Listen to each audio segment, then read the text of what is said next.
हम देखेंगे अब किसकी विलेज में लाइफ कैसी थी और टाउन में लाइफ कैसी थी।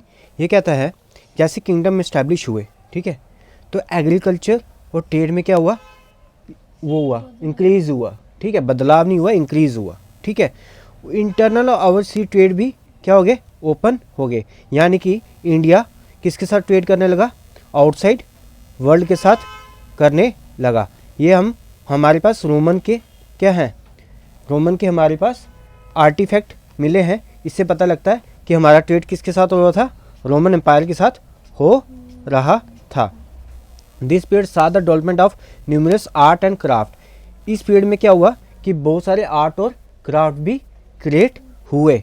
This development result in the growth of town. इसकी वजह से क्या हुआ, टाउन की क्या होगी, डेवलपमेंट होना स्टार्ट होगी, टाउन ग्रो करने लगे। देखो आगे, agriculture production increase due to increase use of iron tool. यहाँ पे बताओ, आप बताओ, एग्रीकल्चर पहले ये वुड से करते थे, ठीक है, हल जो थे वो किससे होते थे, वुड से बने होते थे। जब वुड से हल बनेगा तो क्या होगा, हल इतना जोत नहीं पाएगा। अब क्या हो गया, जैसे आयरन आ गया, ठीक है, अब जब आयरन आया तो उसने क्या किया, जोतना अच्छे से स्टार्ट कर दिया, ठीक है, उसने क्या कर दिया, ज़्यादा अच्छे से खुदाई करनी स्टार्ट कर दी। तो इससे क्या हुआ, प्रोडक्शन बढ़ गया। किसका बढ़ गया, पैदावार ज़्यादा राइस की होने लगी, ठीक है, राइस की क्या होने लगी, ज़्यादा प्रोडक्शन होने लगी। और क्या हुआ, वहाँ के टाउन अमीर बनते गए, लोगों के पास खाने का ज़्यादा हो गया और लोग आर्टिफैक्ट में ज़्यादा ध्यान देने लगे। It is become possible to produce more from the same land. जितनी पहले ज़मीन से कम प्रोड्यूस हो, उससे अब ज़्यादा प्रोड्यूस होने लगे। मोर लैंड ब्रॉट अंडर कल्टीवेशन, और लैंड हमने कल्टीवेशन के अंदर लानी स्टार्ट कर दी।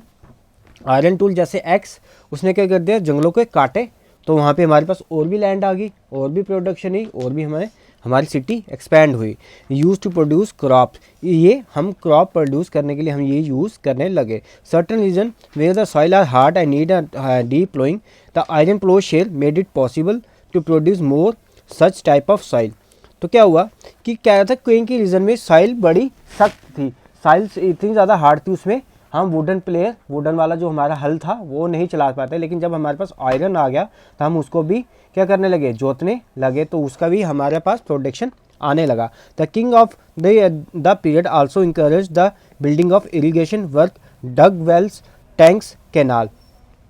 जो इस दौरान के जो राजा थे वो भी क्या करने लगे, वो इरीगेशन पे काम करने लगे। उन्होंने कुएं खोदे, ठीक है, कुआं खोदना स्टार्ट कर दिया, टैंक उन्होंने बनाए, उन्होंने कैनाल बनाई, ताकि वहाँ पे और क्या हो, इरिगेशन हो, लोग और पैदावार कर सकें। First in the north India then in the south there are tremendous increase in the production of crop. तुम्हें पता है नॉर्थ इंडिया साउथ इंडिया क्या है, ऐसे इंडिया का मैप है, ठीक है, ठीक है, ये हो गया नॉर्थ इंडिया, ये हो गया साउथ इंडिया। ये कह रहे हैं कि पहले नॉर्थ इंडिया में क्या हुआ, प्रोडक्शन हुई, उसके बाद साउथ इंडिया में प्रोडक्शन होना स्टार्ट हुई। देखते हैं आगे।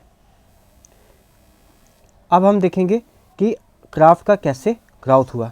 क्राफ्ट समझते हो ना, जो ये आर्ट एंड क्राफ्ट करते हैं, जो ये नए नए क्राफ्ट करते हैं, जैसे कि गोल्ड स्मिथ हो गया, वो आयरन प्लेट बनाएगा, जैसे कि आर्टिस्ट होंगे वो पेंटिंग बनाएंगे, ठीक है ना, तो वो उसका आर्ट एंड क्राफ्ट देखते हैं क्या है कि each village have potter, weaver, dyer, metal worker and carpenter. क्या था, अब क्या हो रहा था कि विलेज में मटका बनाने वाला भी था, सिलने वाला भी था, डायर था, डाई करने वाला, और मेटल वर्क यानी कि गोल्ड स्मिथ हो गए, आयरन स्मिथ हो गए, ये थे, कारपेंटर भी थे, ये सब क्या आगे थे, वहाँ पे आ गए, black Smith, glow Smith, guard, land maker, basket maker न अदर क्राफ्ट मैन। यानी कि अब क्या हो रहा था, इस गांव में अब हमें ये चीज़ें मिलने लगी थी।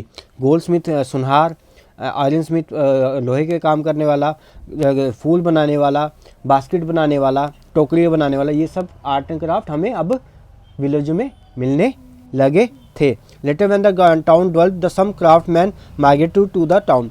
क्या था कि जब टाउन उसके आगे पीछे डेवलप हुए, ये क्राफ्टमैन कहाँ चले गए, टाउन में चले गए। Cloth making, silk weaving, dyeing become popular. अब क्या हो गया था कपड़ा बनाना, ठीक है, सिल्क बुनना, और डाइंग क्या हो गया था, पॉपुलर हो गए थे। Coin minting, Ivory carving, bead making और ऑल्सो पॉपुलर ऑक्यूपेशन। आप कॉइन को क्या कर रहे हैं, कॉइन भी बनना स्टार्ट हो गए थे। कॉइन को वहाँ पे राजा का थप्पा लगता था ना कि ये कॉइन इस राज्य का है, तो वो भी स्टार्ट हो गया था। और बीड भी मेकिंग, बीड मतलब मोती बनाना भी स्टार्ट कर देते थे। आइवरी, ये दांत हो ना, जैसे जानवरों के दांत होते थे, जानवर के दांत जैसे कि हाथी का दांत, उस पर भी कार्विंग करने लग, कार्विंग होता है उसमें भी डिज़ाइन बनाने लगे थे, ठीक है। Bead making industry was concentrated in the south India. कहता कि बीड जो मोती बनाने की इंडस्ट्री थी वो कहाँ थी, साउथ इंडिया में। वाराणसी और Madurai were the most important site of cloth making. कपड़े बनाने के ज़्यादा इंपॉर्टेंट साइट कौन से थे, वाराणसी और मदुराई था, ठीक है। Udaipur is the famous centre for dyeing. तो डाइंग के लिए सबसे फेमस सेंटर कौन सा बन गया, Udaipur. What is your city and town famous है, आपकी सिटी और टाउन कौन सी चीज़ को लेके फेमस है, आप बताइए, ठीक है। अब हम देखेंगे, हमें अभी पीछे देखा आर्ट एंड क्राफ्ट, जैसे जैसे गाँव बड़े आर्ट एंड क्राफ्ट बढ़ने लगा। अब जब ट्रेड बढ़ा तो उसकी वजह से हम देखते हैं क्या होगा। As result increase in agriculture production, the growth of craft, there was a lot surplus.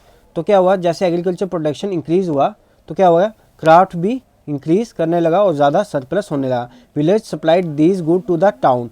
Villages ने क्या किया, अब ये जो विलेजेस थे, जो एग्रीकल्चर प्रोडक्शन हुआ, ये किस में बेचने लगे, वो टाउन में बेचने लगे। These good either use by the townsman और they send to the other reason.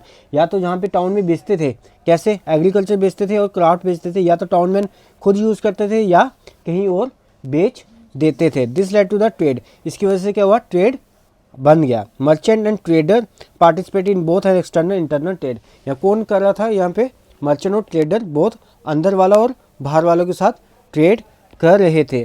Trade link develop between India and the south, and India also traded with the Roman Empire. मैंने आपको पहले बताया ट्रेड नॉर्थ तो साउथ में start हो गया और Roman empire से भी हमारा ट्रेड स्टार्ट हो गया। अब क्या हो गया, ये मनी यूज़ करने स्टार्ट कर दिए। इन्होंने क्या कर दिया, एक मनी को यूज़ करना स्टार्ट कर दिया।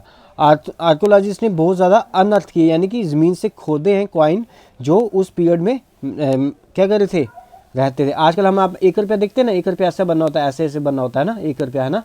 तब वहाँ पे राज्य का कॉइन, एक राज्य की तस्वीर होती थी जो राजा उस वक्त का था, और उसको कॉइन में जैसे कॉपर का कॉइन है, फिर गोल्ड का कॉइन होता था, सिल्वर का कॉइन होता था जिसको हम टंका भी बोलते हैं, ठीक है ना। ये कॉइन होते थे अलग अलग राजा के, समझ गए ना। जैसे हमारा आज का कॉइन देखा ना, आज राजा को नहीं ना, लेकिन हमारे कोई कॉइन पे लिखता ना 1 रुपया, तब वहाँ पे क्या था, राजा की तस्वीर बनी होती थी। इसको हम क्या बोलते थे, पंच मार्क्ड कॉइन। क्या बोलते थे, punch marked coin. Find out why they are called. इसको हम पंच मार्क कॉइन क्यों बोलते हैं, क्योंकि इसमें पंच करके उसमें तस्वीर बनाई जाती थी। Why how was the trade carry out even before the, कहते हैं कि मनी, जब मनी इन्वेंट हुई थी उससे पहले ट्रेड कैसे होता था, उससे पहले ट्रेड होता था बार्टर सिस्टम। क्या होता था, बार्टर सिस्टम। मान लो आपके पास 1 किलो वो है, 1 किलो आपके पास चावल है, आपको 1 किलो आटा चाहिए, तो आप उसको क्या कहोगे, भाई मैं तुझे 1 किलो चावल दूंगा, तू मुझे 2 किलो आटा दे दे। अगर वो राज़ी हो जाता है, इसको हम क्या कहते हैं, आपने एक्सचेंज कर दिया, 1 किलो चावल उसको दे दिए, 2 किलो आटा उससे ले लिया। इस सिस्टम को क्या बोलते हैं हम, बार्टर सिस्टम। क्या बोलते हैं, बार्टर सिस्टम। और सर जो जिससे there also references to numerous trading. कहते हैं कि हमें और भी बहुत ज़्यादा सुराग मिले ट्रेडिंग के।